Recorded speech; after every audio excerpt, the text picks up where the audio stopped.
ওম শান্তি। আজ 17/11/2024 অব্যক্ত বাপদাদার মধুর মহাবাক্য।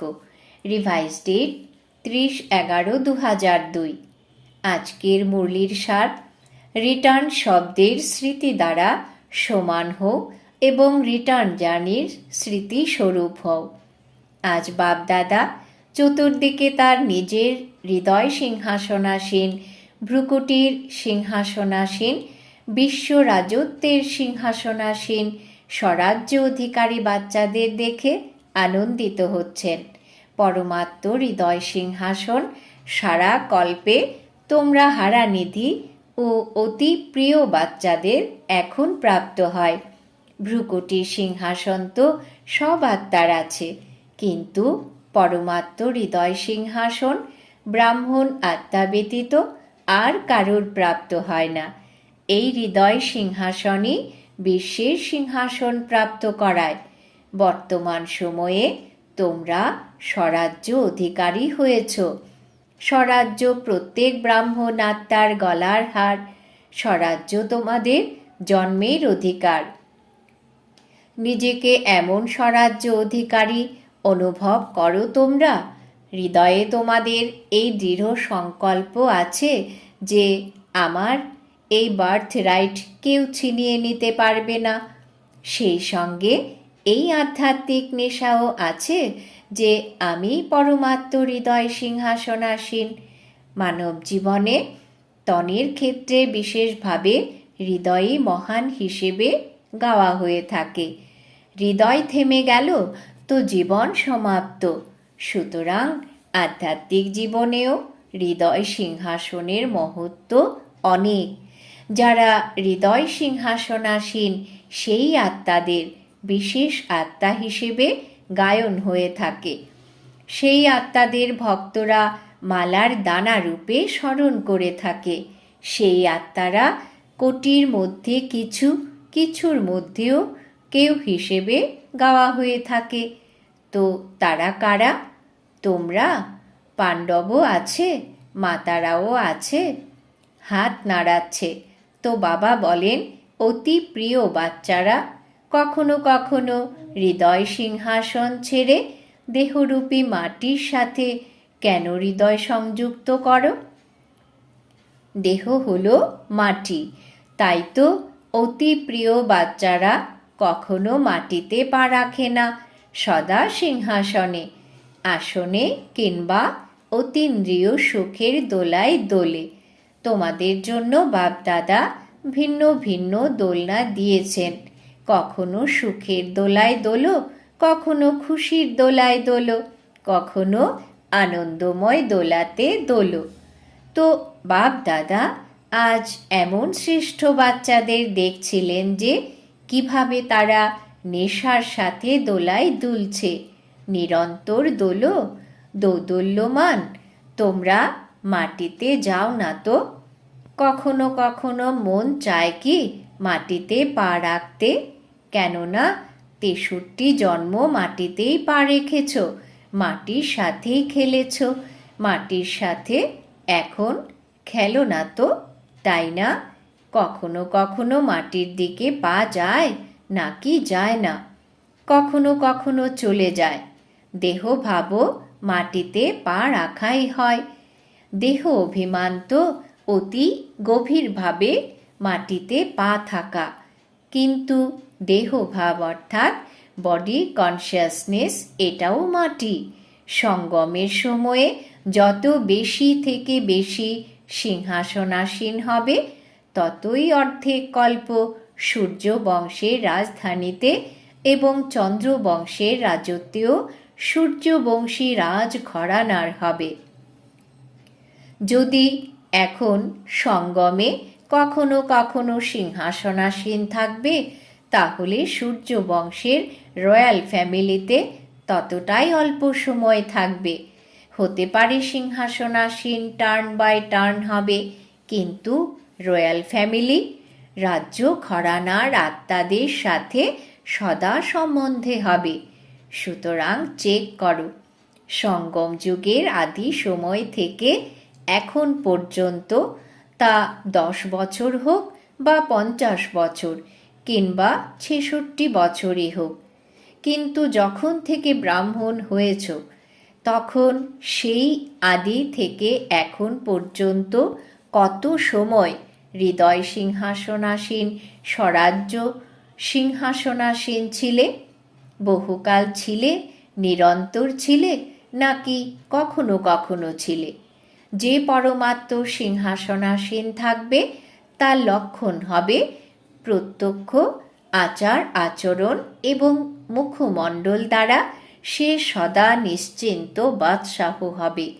স্থূল বোঝা তার মাথার উপরে থাকে, কিন্তু সূক্ষ্ম বোঝা নিজের মনে থাকে। তো তাদের মনে কোনো বোঝা থাকে না। চিন্তা হলো বোঝা, আর চিন্তা মুক্ত হওয়া হলো ডবল লাইট। কোনো রকমের তা সেবার হোক বা সম্বন্ধ সম্পর্কের কিংবা স্থূল সেবার আধ্যাত্মিক সেবারও বোঝা থাকবে না। কি হবে, কিভাবে হবে, সফলতা হবে কি হবে না, ভাবা এবং প্ল্যান বানানো আলাদা ব্যাপার, বোঝা আলাদা ব্যাপার। যাদের বোঝা থাকে তাদের লক্ষণ হলো মুখমণ্ডলে সদা অধিক অথবা অল্প ক্লান্তির চিহ্ন থাকবে। ক্লান্ত হওয়া আলাদা ব্যাপার, ক্লান্তির সামান্য চিহ্ন থাকা সেটাও বোঝার লক্ষণ। আর নিশ্চিন্ত বাদশাহর অর্থ এই নয় যে অমনোযোগী থাকবে, হবে অমনোযোগী আর বলবে আমি তো নিশ্চিন্ত বাদশাহ রূপে থাকি। অমনোযোগিতা এটা খুব ঠকায়। তীব্র পুরুষার্থেরও সেই শব্দ আর অমনোযোগিতারও সেই একই শব্দ। তীব্র পুরুষার্থী সদা দৃঢ় নিশ্চয় থাকার কারণে এটাই ভাবে সব কার্য সাহস আর বাবার সহায়তায় সফল হয়েই আছে, এবং অমনোযোগীরও এই শব্দই হয়ে যাবে হয়েই আছে। কোনো কার্য বাকি রয়েছে কি, হয়ে যাবে। তো এক শব্দ, তো শব্দ এক কিন্তু রূপ আলাদা আলাদা। বর্তমান সময়ে মায়ার বিশেষ 2 রূপ বাচ্চাদের পেপার নিয়ে থাকে। জানো তোমরা? জানো তো বটেই। এক, ব্যর্থ সংকল্প, বিকল্প নয় ব্যর্থ সংকল্প। আরেকটা কি, সেটাও বাবা বলবেন। আরেক হলো আমি রাইট, যা করেছি, যা বলেছি, যা ভেবেছি, আমি কম নই, আমি রাইট। বাপদাদা সময় অনুসারে এখন এটাই চান। একটা শব্দ স্মৃতিতে বজায় রাখো, বাবার থেকে হওয়া সর্বপ্রাপ্তির স্নেহের সহযোগের রিটার্ন করতে হবে। রিটার্ন করা অর্থাৎ সমান হওয়া। দ্বিতীয়ত, এখন আমাদের রিটার্ন জার্নি, একটাই শব্দ রিটার্ন সদা যেন স্মরণে থাকে।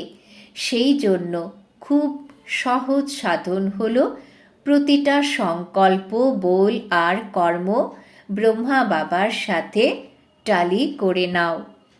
বাবার সংকল্প কি ছিল, বাবার বল কি ছিল, বাবার কর্ম কি ছিল, একেই বলা হয়ে থাকে ফলো ফাদার। ফলো করা তো সহজ, হয়তো না? নতুন ভাবনা, নতুন কিছু করা তার আবশ্যকতা তো নেই। যা বাবা করেছেন ঠিক সেটাই ফলো ফাদার। সহজ তো না? টিচার্স হাত তোলো। ফলো করা সহজ নাকি কঠিন? সহজ তো না, কেবল ফলো ফাদার। প্রথমে চেক করো, যেমন প্রবাদ আছে, আগে ভাবো পরে করো, আগে পরিমাপ করো তারপরে বলো। এখন এই বছরের এটা লাস্ট মান্থ, পুরনো চলে যাবে, নতুন আসবে। তো সব টিচার নতুন আসার আগে কি করতে হবে? এই বছরে তার প্রস্তুতি করে নাও। এই সংকল্প করো যে বাবার কদমে কদম রাখা ব্যতীত অন্য কোথাও কদম রাখবো না। কেবল ফুটস্টেপ। কদমে কদম রাখা তো ইজি, তাই না? নূতন বছরে এখন থেকে সংকল্পে প্ল্যান বানাও। ব্রহ্মা বাবা যেমন সদা নিমিত্ত আর নির্মাণ ছিলেন, তেমন নিমিত্ত ভাব আর নির্মাণ ভাব থাকবে। শুধু নিমিত্ত ভাব নয়, নিমিত্ত ভাবের সাথে নির্মাণ ভাব দুই আবশ্যক। কেননা টিচার্স তো নিমিত্ত, তাই না? তোমরা নিমিত্ত না তো সংকল্পেও বলেও এবং কারুর সঙ্গে সম্বন্ধে তোমাদের কর্ম প্রতিটা বল নির্মাণ হতে হবে। যে নির্মাণ সেই নিমিত্ত হওয়ার ভাবে থাকে, যে নির্মাণ নয় তার মধ্যে অল্প বিস্তর সূক্ষ্ম বা মহারূপে অভিমান যদি নাও বা থাকে, তবুও কর্তৃত্ব ভাব থাকবে। এই কর্তৃত্ব ভাব এটাও অভিমানের অংশ। তোমাদের বলের ভাষা যেন সদা নির্মল আর মধুর হয়। যখন সম্বন্ধ সম্পর্কে আত্মিক রূপের স্মৃতি থাকে, তখন সদা নিরাকারী এবং নিরহংকারী থাকো তোমরা। ব্রহ্মা বাবার লাস্টের 3 শব্দ মনে থাকে তোমাদের? নিরাকারী, নিরহংকারী তথা নির্বিকারী। আচ্ছা, ফলো ফাদার, এতে তোমরা পাক্কা তো না? আগামী বছরের মুখ্য লক্ষ্য স্বরূপের স্মৃতি হল এই 3 শব্দ, নিরাকারী, নিরহংকারী এবং নির্বিকারী। এমনকি লেশ মাত্র যেন না থাকে। বড় বড় রূপ তো ঠিক হয়ে গেছে, কিন্তু অংশ মাত্র থাকবে না। কেননা অংশই ঠকিয়ে দেয়। ফলো ফাদারের অর্থই হলো এই 3 শব্দ সদা স্মৃতিতে রাখা। ঠিক আছে? আচ্ছা, ডবল ফরেনার্স ওঠো। ভালো গ্রুপ এসেছে। বাপদাদা ডবল ফরেনারদের একটা ব্যাপারে খুশি। জানো তোমরা কোন ব্যাপারে? জানো? দেখো, যতই দূর দেশ থেকে তোমরা আসো না কেন, কিন্তু যে ডাইরেকশন তোমরা পেয়েছ যে এই টার্নেও তোমাদের আসতে হবে, তো তোমরা এখানে পৌঁছেই গেছো তো না? কিভাবে তোমরা চেষ্টা করেছ সেটা ব্যাপার না, যেভাবেই হোক পুরুষার্থ করে তোমরা বড় গ্রুপই পৌঁছে গেছো। দাদির ডাইরেকশন ঠিকভাবে মেনেছ, তাই না? এর জন্য অভিনন্দন। বাপদাদা প্রত্যেককে দেখছেন, দৃষ্টি দিচ্ছেন। এমন নয় যে স্টেজেই দৃষ্টি লাভ হয়, দূর থেকে আরও ভালো দেখা যাচ্ছে। ডবল ফরেনার্স হাজির পাঠ ভালো করে পড়েছে। বাপদাদার ডবল ফরেনার্সদের প্রতি ভালোবাসা তো আছেই, উপরন্তু তার গর্বও হয়, কারণ বিশ্বের কোণে কোণে বার্তা পৌঁছনোর জন্য ডবল ফরেনার্সই নিমিত্ত হয়েছে।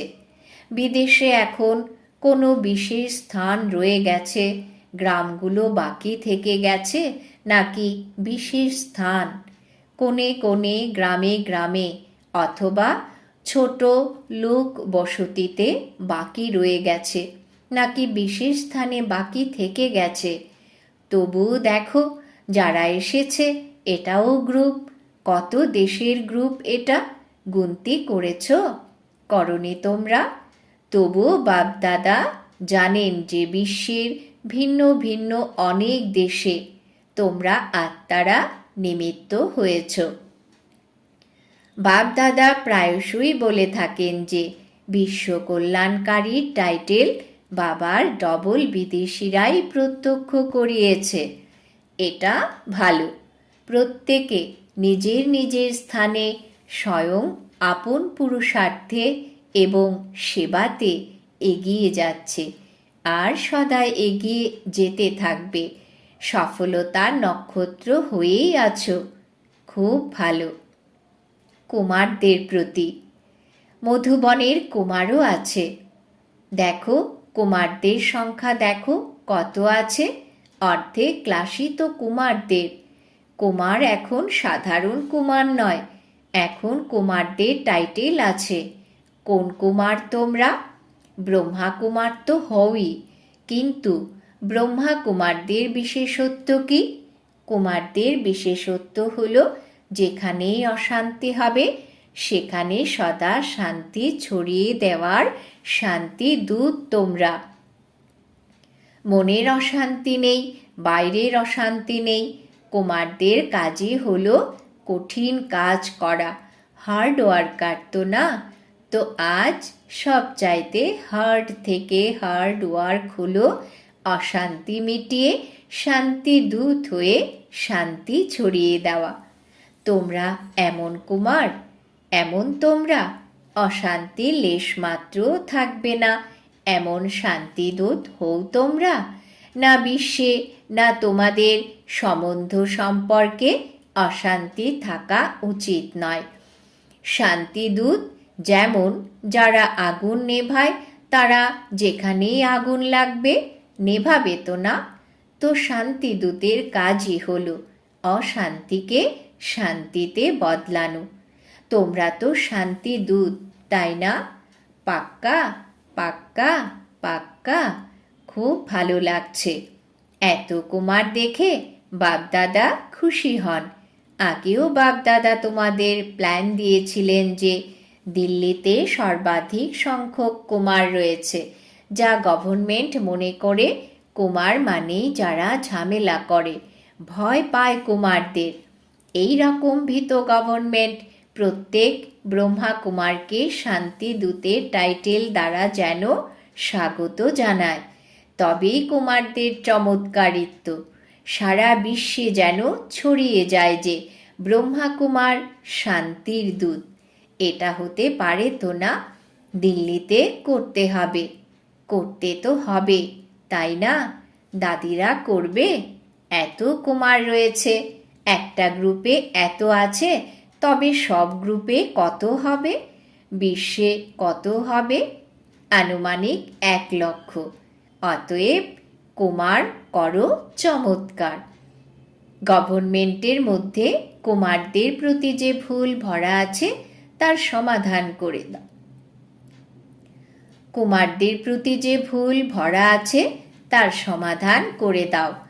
মনের মধ্যেও কিন্তু অশান্তি নয়, সাথীদের মধ্যেও অশান্তি নয়, এবং নিজের স্থানেও অশান্তি নয়, নিজের শহরেও অশান্তি নয়। কুমাররা শুধু তোমাদের মুখে বোর্ড লাগানোর প্রয়োজন নেই, কিন্তু তোমাদের ললাটে অটোমেটিক্যালি যেটা লেখা হয়ে আছে যে এরা শান্তিদূত, সেটা অনুভূত হতে দাও। ঠিক আছে তো না? কুমারীদের প্রতি। কুমারীরাও সংখ্যায় অনেক রয়েছে। যারা সেন্টারে থাকে তারা নয়, যারা সেন্টারে থাকে না তারা ওঠো। তো এই সব কুমারীর লক্ষণ কি? চাকরি করতে চাও নাকি বিশ্বসেবা? মাথায় মুকুট রাখতে চাও নাকি চুপড়ি রাখতে চাও? কি রাখতে চাও?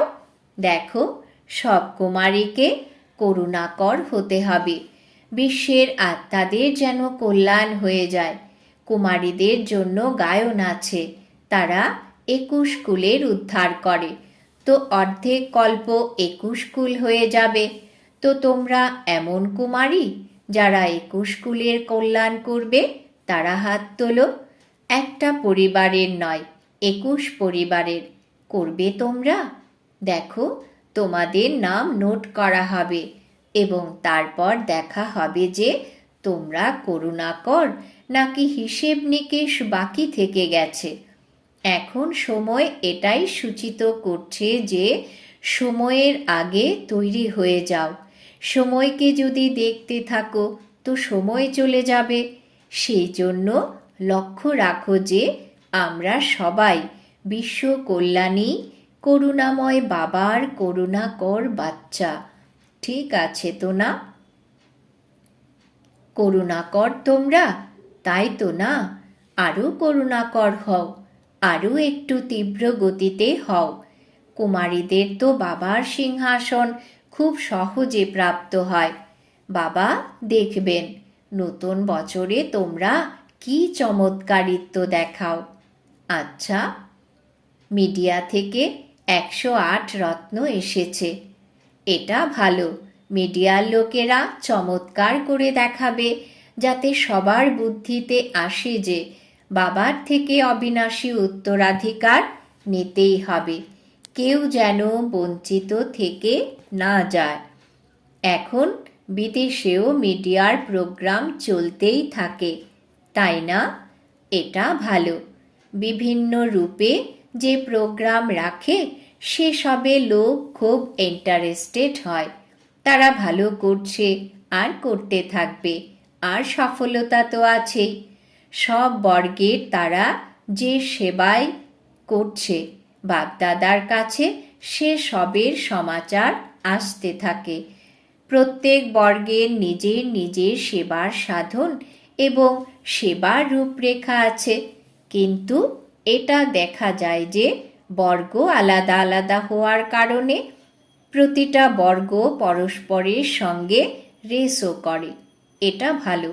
রেস যদিও বা করো, ঈর্ষা করো না। সব বর্গের রেজাল্ট বর্গের সেবার পরে অনেক আইপি এবং ভিআইপিরা সম্পর্কে এসেছে। এখনো মাইক নিয়ে আসেনি, কিন্তু সম্বন্ধ সম্পর্কে এসেছে। আচ্ছা, বাপদাদার করানো এক্সারসাইজ মনে আছে তোমাদের? যেমন এই মুহূর্তে নিরাকারী, পর মুহূর্তে ফরিস্তা। এটাই হলো ঘুরতে ফিরতে বাবা আর দাদার ভালোবাসার রিটার্ন। সুতরাং এখনই এই অধ্যাত্ম এক্সারসাইজ করো। সেকেন্ডে নিরাকারী, সেকেন্ডে ফরিস্তা। বাপদাদা ড্রিল করিয়েছেন। আচ্ছা, ঘুরতে ফিরতে সারা দিনে এই এক্সারসাইজ সহজে বাবা স্মরণ করিয়ে দেবে। চতুর্দিকের বাচ্চাদের স্মরণ সবার তরফ থেকে বাপদাদার কাছে পৌঁছেছে। প্রত্যেক বাচ্চা এটা মনে করে, আমার স্মরণ দিও, আমার স্মরণ দিও। কেউ সেটা পত্রের দ্বারা পাঠায়, কেউ কার্ডের দ্বারা, কেউ মুখ দ্বারা, কিন্তু বাপদাদা চতুর্দিকের বাচ্চাদের প্রত্যেককে নয়নে সমাহিত করে রেসপন্স স্বরূপ স্মরণের পদম গুণ স্মরণের স্নেহ সুমন দিচ্ছেন। বাপদাদা দেখছেন এই সময় ঘড়িতে যতটাই বাজুক না কেন, মেজরিটি সকলের মনে মধুবন আর মধুবনের বাপদাদা রয়েছেন।